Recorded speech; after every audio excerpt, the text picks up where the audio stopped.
Hello mga kapadyak, ito yung 3-day Davao Occidental Loop namin. So start kami sa aming bahay. Yan, papunta na yan ng Lumulok. Pupunta ako dyan sa may 7-Eleven para mag ready ng tubig, mga gamit. Around 4 in the morning yan. Tapos nauna na ako kay Bookers. Yan, papunta na yan ng Jensen. Medyo mabagal, bilisan natin yung speed ng Strava recording. Available pala itong Strava recording sa app. Since I'm a subscriber, ito yung lumalabas, yung recording ng whole travel mo using the cyclocomputer. Yan, bibilisan ko na yan. Yan, papunta pa yan ng Jensen. Medyo mabigat yung dala ko sa ride na to. Around 20 to 30 kilograms ata yung bigat. Mabigat talaga siya. So ito na, yan, papunta na yan sa may tulay guys. Dyan ako na flat. Dyan ako tinulungan ni Bookers mag tube ng aking tubeless bike, lagyan ng patch, tubeless patch kit. Yan, papunta na kami ng Glan. Yan, dire-diretso lang, medyo normal travel lang, 20 kph lang para hindi malaspag ng mabilis. Patag lang naman dyan papuntang Glan, kaya okay lang. Yan na, yan poblasyon.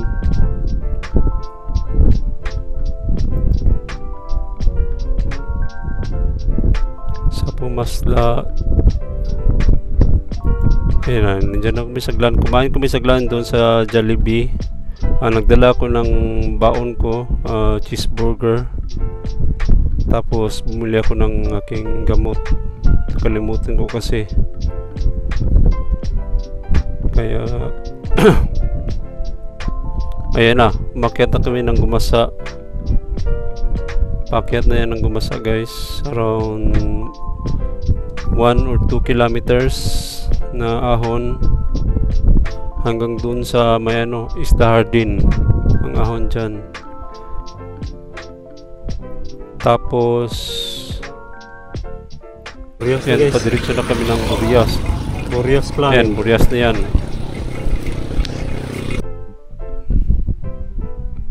After nyan, downhill papuntang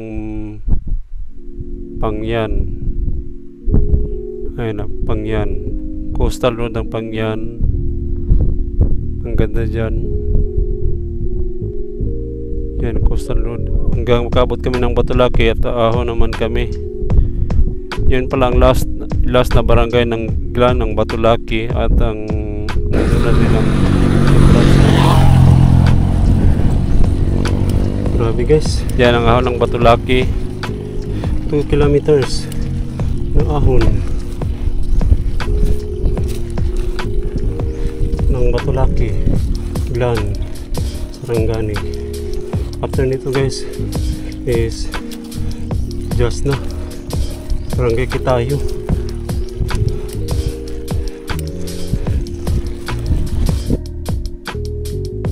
Yes, yung video na yan, after lang ahon namin ng Batulaki, dyan pahinga muna kami ng ilang minuto at diretso na kami pupuntang last border ng Batulaki, ang Barangay Kitayo ng Jas. Hanggang umabot kami kumain naman kami sa Balangunan, may karinderya doon. Tapos yun, nag-decide ako na hindi na namin ituloy yung Kaburan kasi hapon na. Kaya doon umanap kami ng matulugan sa may, yung first option ko talaga is Barangay Sugal. Yun ang nakita kong may matulugan, pero hindi na pala na-maintain yun ng may-ari. Ayan, punta kami dyan. Kaya doon kami sa Kalbay. Sa Kalbay kami. Day 1 namin is around 165 kilometers from Purumulok to Barangay Kalbay just. Yung day 2 naman is from Barangay Kalbay. Yung target sana namin hanggang Malita. Pero nung nakita ko na ahon sa Kayapunga hanggang sa Barangay Karahayan, yun talaga, nahirapan talaga ako dun kasi mabigat yung bike ko, mabigat yung karga ko. Nagbike kami around 7 in the morning. Nakaabot kami ng Barangay Kaburan just around mag 11 ata. 40 kilometers lang yun, pero grabe yung ahon dun. Kaya doon kami nag early lunch. Sabi ko magpahinga muna kami. Nagpahinga muna kami around 30 minutes siguro doon sa plaza nila. Kasi alam ko yung unahan doon is ahon na naman. Ahon na sa may papuntang Kulaman. Yun ang ahon. Then may downhill na naman, tapos ahon na naman. Malayo-layo pa yung second na ahon papunta sa Christ the Redeemer, yung may nakadipa ng Jesus. Yun, around na yun, around 1 alas 2 na yun, hanggang nakaabot kami ng Don Marcelino. Naalala ko yun last time, kasi last time na nag-loop kami is gabi na. Kaya hindi ko ma-remember kung saan lugar yung ahon na paikot-ikot kami. Yun pala ay Barangay Cubog, Don Marcelino. Barangay Cubog pala yun. Yun ang first na barangay ng border ng Don Marcelino. Doon talaga ang mahirap. Hindi mahirap yung ahon. Napakasakit ng init. Grabe yung init, guys. Tagos. Sobrang init talaga. Kaya pahinga muna kami sa may kahoy. Mainit, walang hangin. Around alas 2:15 na yun. Then nag-ahon na naman kami hanggang dun sa dun sa Linadasan, Barangay Linadasan, Don Marcelino. Doon kami nagpahinga, uminom ng tubig, soft drinks. Tapos ahon na, kasi alam ko sa unahan yan yung Winston. Doon umuhan ako ng around 4:30. Nakaabot ako ng doon sa Winston is 5:30 na ata. Doon ako napatigil ng padjak kasi hindi ko na kaya yung kastip niya. Tapos mabigat yung karga ko.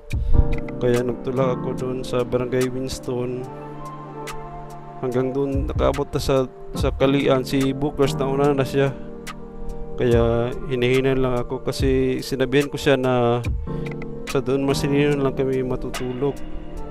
Maghahanap na lang kami matulugan. At yun, sa Kalian naman, dalawang ahon yun. Yung first sa Kalian, sa Barangay Kalian, ang first, hindi pa, kaya ko pa yun. Kaya yung ahon doon. Medyo hindi siya steep, medyo short lang siya. Pero sa second, naisip ko yung second kasi alam ko yung second is may steep area doon, yung curve pa left na straight. Kaya tumigil ako doon sa pinakataas ng first ahon. Nagpahinga muna. Around 6 PM na yun. Tapos umahan ako doon sa Kalian, sa barangay, ay sa may sinasabi nila na Sugpang area sa Don Marcelino. Ang next na lugar na yun is yung poblasyon na Barangay Lawa, Don Marcelino. Doon kami tumigil, matulog, at tinulungan kami ng residente doon na maghanap ng matulugan. Nakahanap naman kami ng magandang matulugan doon na aircon. Kaya maganda yung pahinga namin kahit pagod na. Tapos meron pa silang 24/7 bulaluhan. At yun, kapag pahinga talaga kami.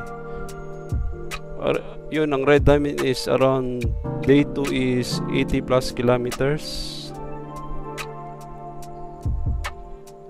85 ata. Yung day 3 naman,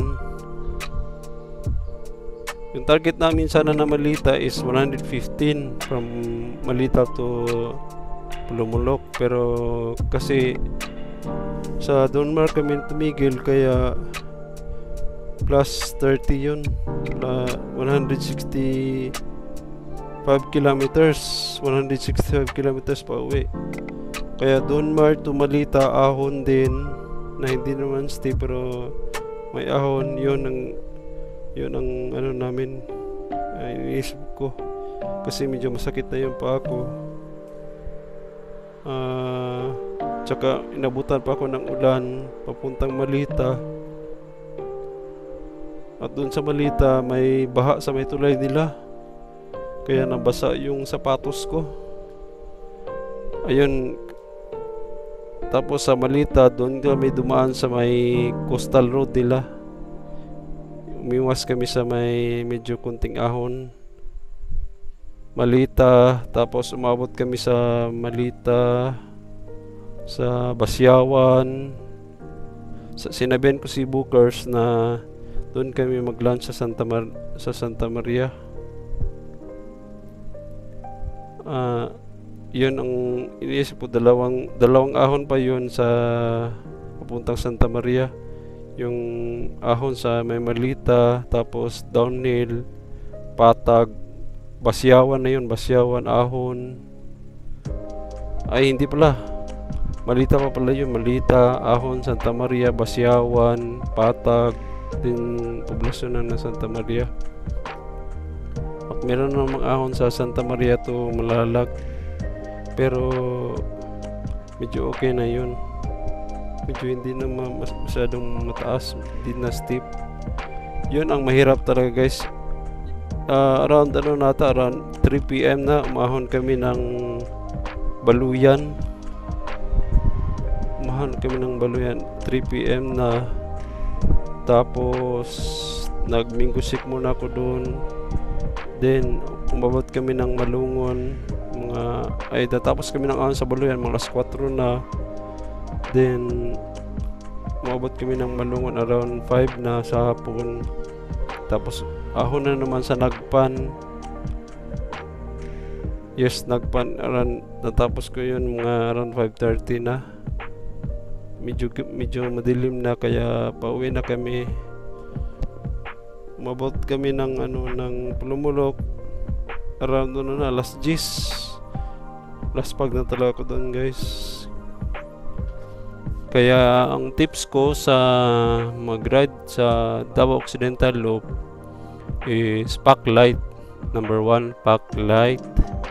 So kung meron ka mang saddle bag, mas maganda yun, at wag ka nang, kung mas maaaring iwasan nang gumamit ng yung mga carrier, kasi mabigat yung carrier, tapos ilagay mo pa yung gamit mo, so added weight lang yung carrier. Mas maganda yung saddle bag kung meron ka nun. Tapos magdala ka ng tubig, kasi hindi pa available yung tubig dun sa Just. Maliit ang mga kalenderya around so yung Kayapunga to Kaburan, wala ka nang mabibilhan na tubig, walang mga flowing, mainit pa, kaya be prepared lang palagi sa tubig, kasi ahon yan. So ang first day mo,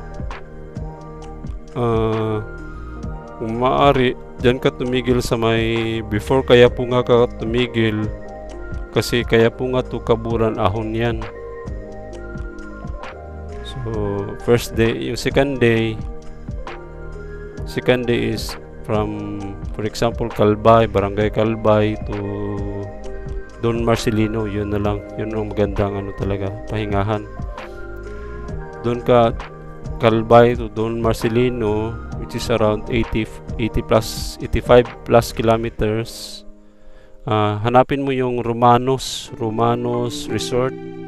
May matulugan doon na meron silang air condition room. 1,000 pesos ang per room. Kasi yun, siguro mga max siguro mga 4 siguro. 4 siguro yung max na kasya sa isang room. Meron din silang bed sheet. Yun, so ang day 3 medyo okay na yun. Calba ay Don Marcelino to Mulomolok or Jensen. So yun lang tips ko guys. Yung tip dito is hindi yung ahon ang problema, yung init talaga ang kalaban. Siguro yung mga kakilala ko sanay naman sila sa ahon, pero yung init ang talaga ang kalaban. Mahirap talaga yung kaharap mo yung init. Iba talaga yung init kasi dry season pa yung April. So yun lang guys, maraming salamat sa panonood. I'm Cam Dog. Thank you.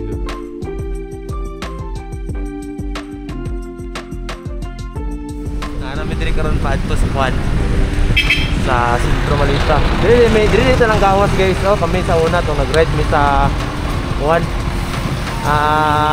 Itil Bagyo sa Datal Angas, diri nga dalan na diha. So, ari nga dalan ron paadto ni sa Juan Malita Sentro.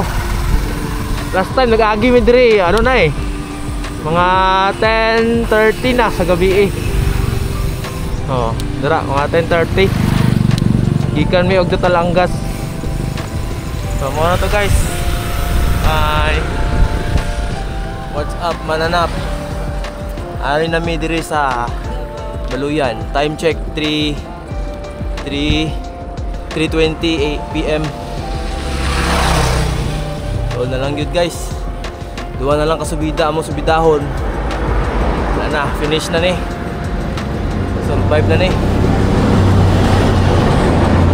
Dinner with Uncle Bong Badho. Guys, may hapon. Na lang ang kilometro ang mga dagan guys. Para makaroon sa Padungon. Ang pagdusin, nakabalik ko sa ubus. Tignan pa.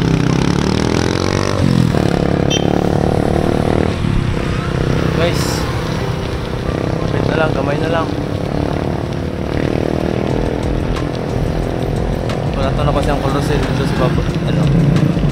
Sa unahan Karinderiya lang. Pag guys